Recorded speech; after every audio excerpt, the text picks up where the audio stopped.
Okay, I got this question about how to practice switching positions up and down the neck to try to move closer towards achieving fretboard vision, fretboard mapping, fretboard mastery. And so I wanted to give you some ideas about how to create fun exercises that will get you to do that. So first thing here is we need to simplify. We need to simplify what this exercise actually is going to be doing.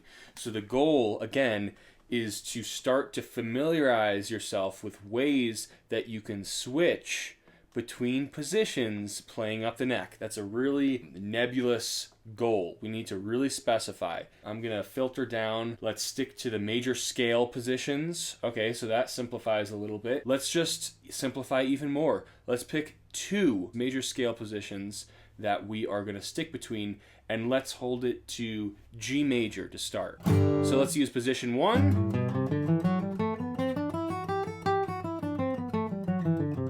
And let's use position 2.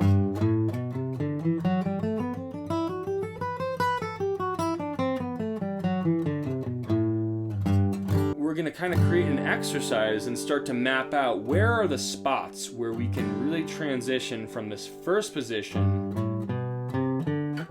to the second position. So really, there's some more knowledge you need to really be able to visualize the position, the stuff in between these 2 positions, and that's the triad, the chord. If you can kind of anchor around triads, those positions in between and switching between them will be a lot easier. So if we can start to visualize some of these notes that are contained in the triad, or the pieces of that triad that exist as a pivot point, right? That exist in between our 2 positions, right? Like this 5th right here. Right? There are some notes that are contained in both positions. This 5th fret, this D on the pinky, is going to be in both position 1 and is going to be in position 2. You're going to hit it with a different finger, right? Here it's going to be pointer, here it's going to be pinky, but mapping out where those pivot notes are. Let's create an exercise, and with all these exercises, I want to keep them as fun as possible. So to me, fun means less rules, and fun means playing with a drone backing track. But this gets me kind of into a really good meditative state. It's almost like a little meditation that I get to do while I'm practicing. And so what I'll do is I have a G drone on, I just found it on YouTube, and what I want to do is play out of time, don't worry about timing, and just start to map out where are the transition zones, where are the places that I can really effectively switch between positions and just create little phrases. I don't know if that really works, right? Okay, there's a good spot.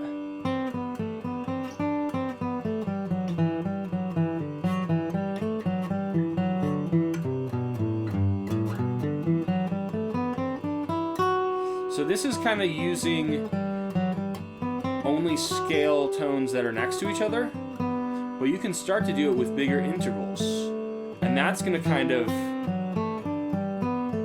change the exercise.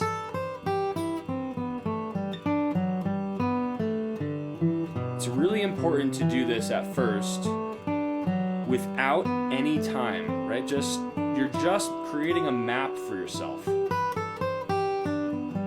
And just use 2 positions at a time, 2 adjacent positions. Right? Really simple stuff. There's nothing too stupid, right? You can't play anything that's too stupid. Right? No judgment. We're just mapping.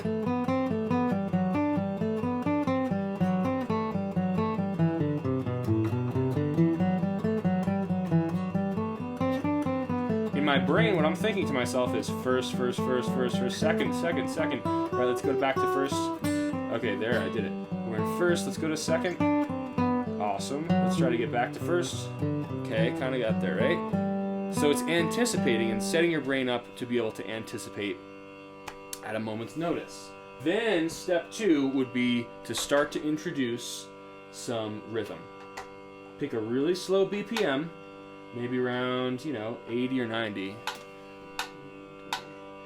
And then it's a new task, right?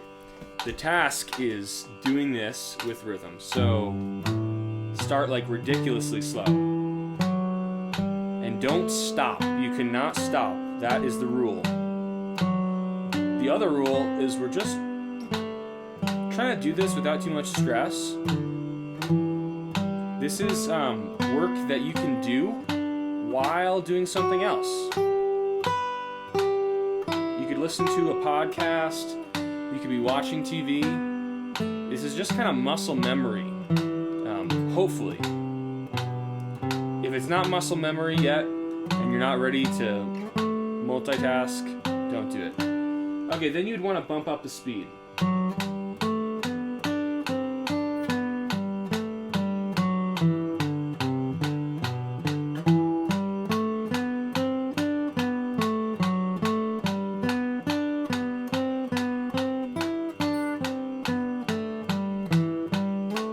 So one thing to know is that like slides are a great way to get in between positions.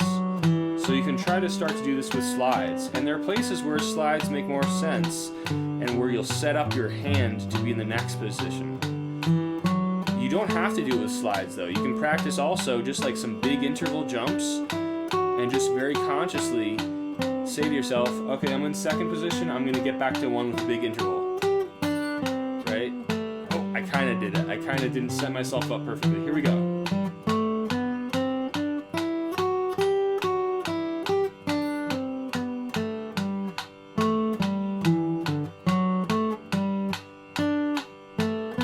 You can also start to mess with rhythm.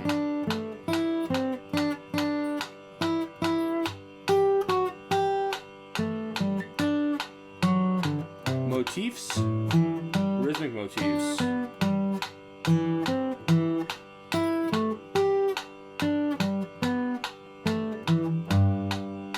So that's just one way to start to really hammer on being able to switch positions. You really have to simplify exercises. There are unlimited exercises that you can create without really having to think too hard.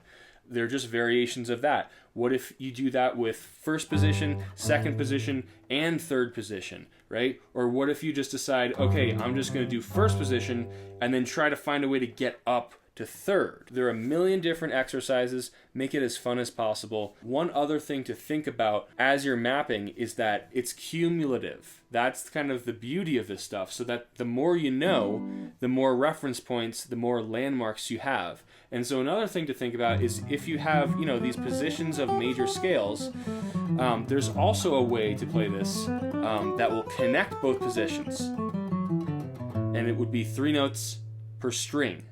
3 notes per string for G major. So 1, 2, 3, 1, 2, 3, 1, 2, 3, 1, 2, 3, 1, 2, 3, 1, 2, 3.